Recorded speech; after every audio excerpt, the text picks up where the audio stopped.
Tom Hanks in Forrest Gump.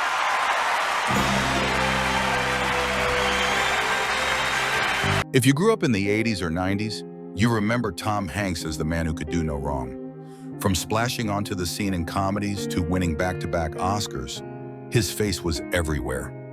He was America's everyman, the actor who felt like family. That's why fans were stunned when his presence began to fade. His roles less talked about, his life quieter than anyone expected. Today, we uncover how the man once hailed as Hollywood's most beloved star lives now, and the truth may shock you. Tom Hanks was born in Concord, California in 1956. His childhood was marked by constant movement. His parents divorced when he was just 5, and young Tom bounced between homes. That instability shaped him. He once admitted, "I was always the new kid. I got used to making friends fast or being lonely." That sense of searching would later resonate in the characters he brought to life. In the late 1970s, he studied theater at Sacramento State and sharpened his craft in small productions. It wasn't glamorous, cheap apartments, endless rehearsals, and a stubborn belief that something bigger was possible. He eventually landed a spot with the Great Lakes Shakespeare Festival in Ohio. It was there, playing Shakespeare under the summer sun, that he built the foundation for his career. Fans at the time wouldn't have known his name, but those who saw him on stage described a presence you couldn't ignore. Then came television. In 1980, audiences caught their first glimpse of Tom Hanks in Bosom Buddies, a quirky sitcom where he dressed in drag to land an apartment. It was silly, even absurd, but his charm leapt off the screen. Viewers saw not just comedy, but warmth, something authentic in every line. The show didn't last long, but it gave him visibility. And more importantly, Hollywood took notice. By the mid-80s, he had broken through the noise. Movies like Splash, 1984, and Bachelor Party, 1984, showed his comedic timing. But it was Big, 1988, that transformed him into a household name. The film about a boy who magically wakes up in a grown man's body didn't just succeed, it became a cultural phenomenon. Kids quoted it on playgrounds. Adults remembered the giant piano dance scene in FAO Schwartz like it was etched into their own childhood. Suddenly, Tom Hanks wasn't just an actor. He was a shared experience, and that's what separated him. Fans didn't just watch his movies, they lived with them. His characters felt like friends, like uncles, like neighbors. By the late 80s, Tom Hanks wasn't climbing anymore. He was sprinting toward the peak of Hollywood, and audiences everywhere were along for the ride. The 1990s were Tom Hanks' decade. Hollywood has crowned many kings, but rarely with the consistency he delivered. After Big cemented his name, the early 90s proved he wasn't a one-hit wonder, he was a force of nature.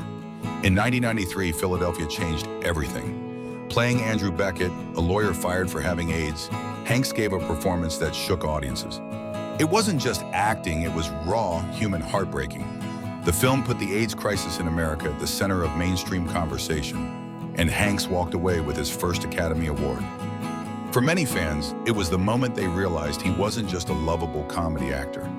He was an artist capable of moving the world. Then came Forrest Gump in 1994. "Life is like a box of chocolates" wasn't just a line, it became a cultural mantra. The movie dominated theaters, won 6 Oscars, and transformed Tom Hanks into a global icon. People laughed, cried, and quoted the film endlessly. Gump t-shirts, Gump impersonators, Gump references in politics, sports, and classrooms. It was everywhere. Watching Hanks as Forrest wasn't like watching a performance. It was like being invited into a story that felt universal.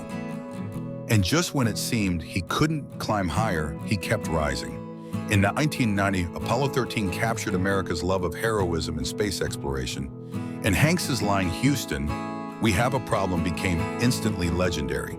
A year later, he became Woody in Toy Story, lending his voice to a character that would become a generational treasure.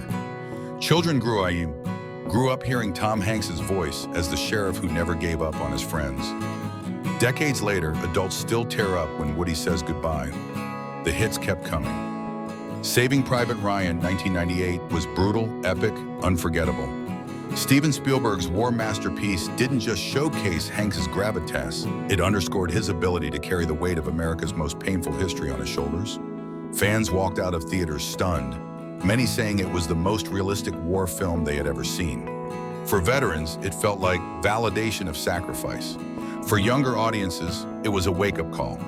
By the time the 90s closed, Tom Hanks had 2 Oscars, multiple box office juggernauts, and a reputation untouched by scandal. He was trusted, adored, practically mythic. In a decade where stars often burned bright and fast, Hanks seemed eternal.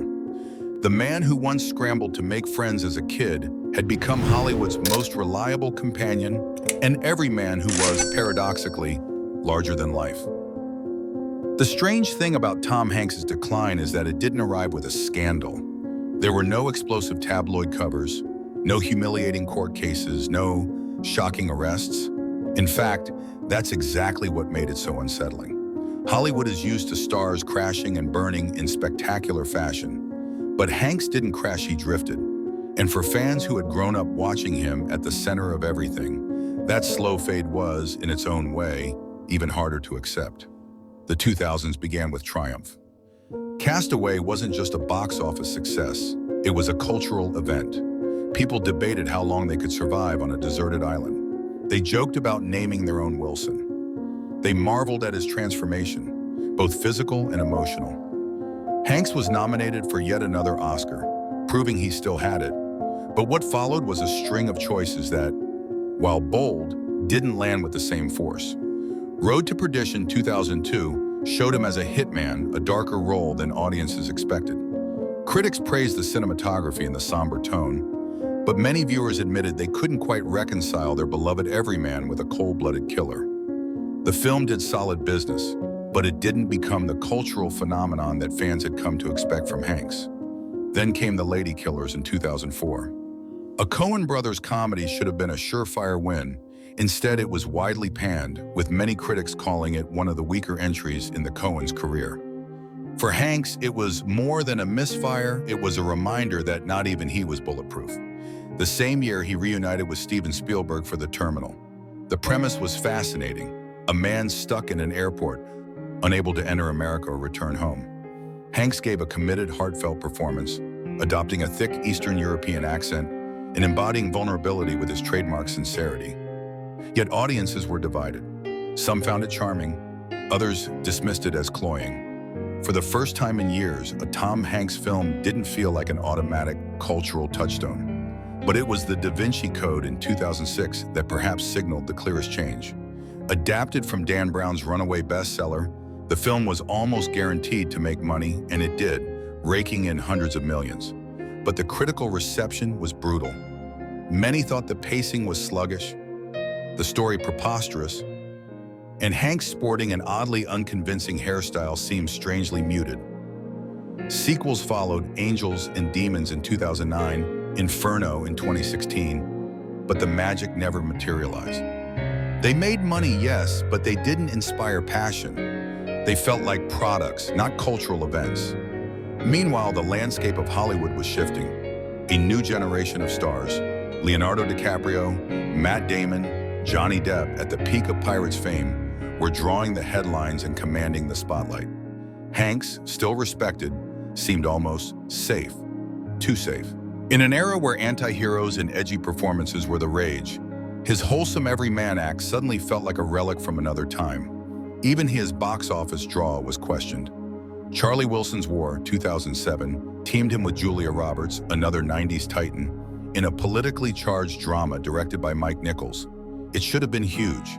Instead, it underperformed, leaving critics to note that star power wasn't what it once was. The man who had once been Hollywood's surest bet was now being measured against his past glories, and the numbers weren't keeping up. Fans felt it too. They still loved him, still trusted him, but the excitement wasn't the same. Going to see a Tom Hanks movie no longer felt like an event. And when you've been America's leading man for over a decade, that subtle downgrade feels seismic. For many, it was like watching a beloved athlete play past his prime, not embarrassing, but undeniably slower, less dominant, less essential. And so, whispers began. Was Tom Hanks slipping into irrelevance? Could he adapt to a Hollywood that now prized darker themes, flashier franchises, and stars half his age? For longtime admirers, it was a painful question. They had grown up with him as a constant, a symbol of reliability in an industry built on volatility. To imagine him fading even quietly was like watching a piece of their own past disappear. This was not a tabloid fall from grace. It was something quieter, more haunting. A legend not undone by scandal, but by time itself. By the late 2000s and early 2010s, Tom Hanks was still working steadily, but something had changed in the way audiences engaged with him. He wasn't gone. Not really. His name was still on posters, his face still on talk shows, but the electricity was different. For a man who once defined the cultural pulse, this quieter reception felt like disappearance in slow motion. Hollywood, always ruthless with its darlings, had shifted gears. Franchises were king now. Superheroes, billion-dollar universes, endless sequels. Tom Hanks, the actor who had once embodied the relatable everyman, didn't fit the mold. He wasn't a cape-wearing Avenger or a dystopian anti-hero. He wasn't going to headline Twilight, The Hunger Games, or Harry Potter. And in the churn of blockbuster dominance, his grounded human-scale dramas began to feel small. Fans noticed. By the time Larry Crowne, 2011, hit theaters, a romantic comedy Hanks directed and starred in opposite Julia Roberts, many were startled at how dated it felt. The film stumbled badly, both critically and commercially. For audiences who remembered Forrest Gump or Saving Private Ryan, this was a hard pill to swallow. How had the man once considered untouchable become a symbol of safe, forgettable Hollywood fluff? The media response was blunt. Headlines asked if Hanks' era was over. Critics openly debated whether he had lost the ability to connect with modern audiences. And on social media, where younger viewers now define in the conversation, Hanks was barely mentioned at all. For millennials and Gen Z, he wasn't the star of the moment, was their parents' star, a figure from a past Hollywood they hadn't lived through. Even when he returned to the kinds of roles he excelled in, the spotlight didn't shine the same way. Captain Phillips 2013 drew critical acclaim, particularly for the raw emotion of his final scene where he collapses into shock after being rescued. But while critics hailed it as some of his best work, the cultural conversation was brief. It didn't stick the way Forrest Gump or Philadelphia had. Fans admired it, but they didn't relive it, didn't quote it endlessly, didn't treat it like a generational milestone. The same happened with Bridge of Spies 2015, his Cold War drama with Spielberg. Solid reviews, awards chatter, but no lasting buzz. It was as if audiences had filed Tom Hanks under respected veteran rather than must-watch event. And perhaps the clearest evidence of his shifting status came with Sully 2016. Playing Captain Chesley Sully Sullenberger, the pilot who miraculously landed a plane on the Hudson River, Hanks delivered another steady, believable performance. Yet the movie's conversation faded almost as quickly as it arrived. What once would have dominated headlines and awards chatter for months now felt like another modest chapter in a long career. The silence was most telling between films. In the 90s, a gap between Hanks' projects felt like waiting for the next big thing. By the 2010s, it felt like he had quietly slipped into the background of Hollywood. Fans still respected him, but they no longer needed him in the same way. His cultural presence, once woven into daily life, into jokes, into political speeches, into commercials, was fading.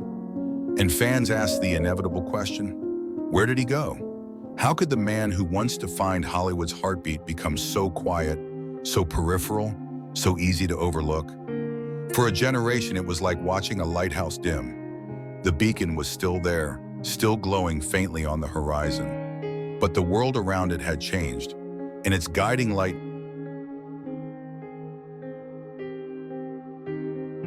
Today, Tom Hanks lives in a strange duality. On one hand, he is still America's dad, one of the most beloved actors alive. On the other, his cultural dominance has unquestionably faded. He no longer headlines the box office juggernauts that define a decade. His name doesn't stop traffic the way it once did. For fans who grew up with him as a permanent fixture of their lives, the reality is almost surreal. The man who once filled theaters now lives largely outside the Hollywood spotlight.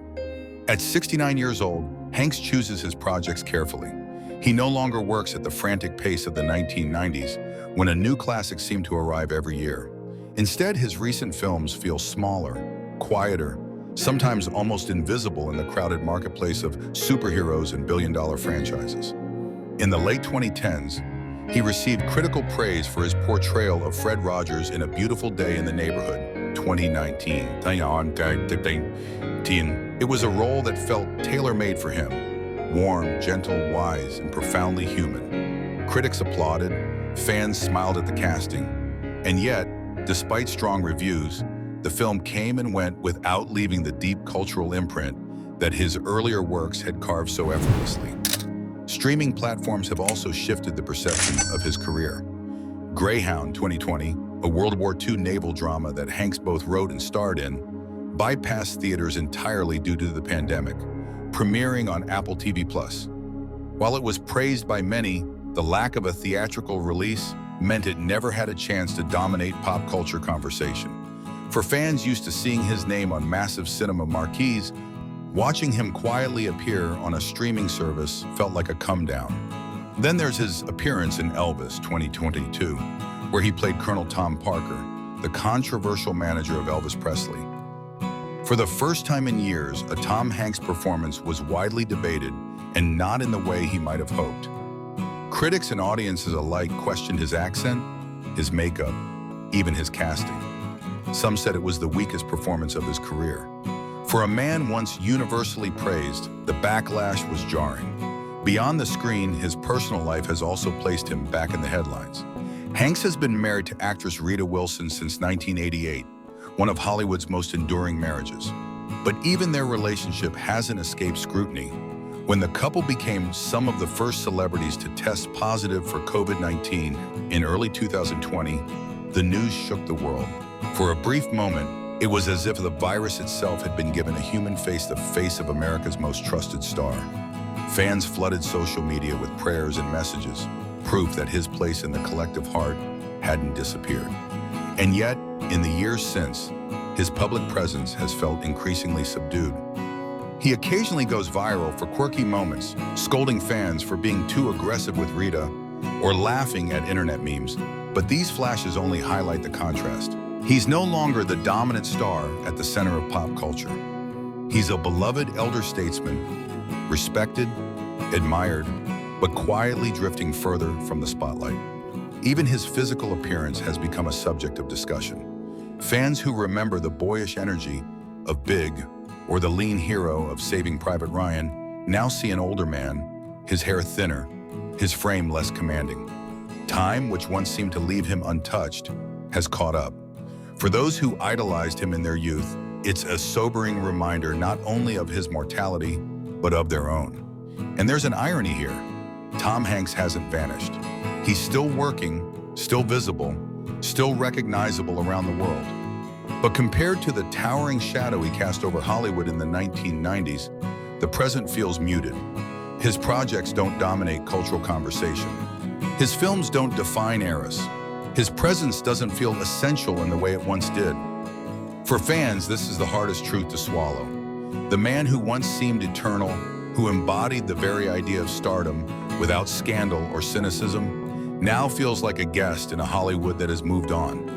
It's not a disgrace, not a failure, but a reminder that even the brightest stars eventually dim. Today, Tom Hanks lives with grace, dignity, and quiet purpose. But the shocking reality remains. The man who once ruled the box office, who shaped the very texture of American cinema, is no longer at the center of it all. And for audiences who still remember the magic of Forrest Gump's first run across the country, that absence feels like a missing piece of their own history.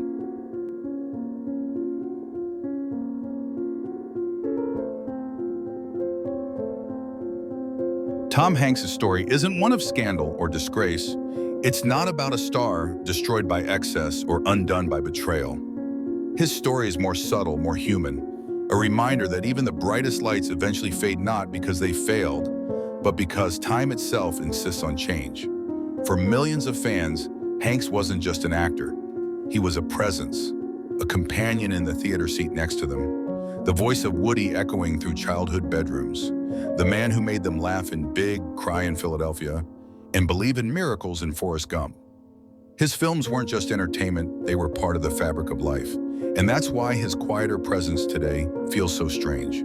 It forces us to reckon with the passage of time, with the way heroes evolve, with the reality that nothing, no matter how golden, lasts forever. Tom Hanks still works, still loves, still inspires, but the days when he was the pulse of Hollywood are gone. For fans, it's a bittersweet truth, like closing a book you never wanted to end. But the memories remain. Do you remember the first time you heard "Run, Forrest, Run"? Or the tears that came when Wilson drifted away on the open sea? For many, those moments weren't just cinematic, they were personal. They were stitched into the soundtrack of their lives.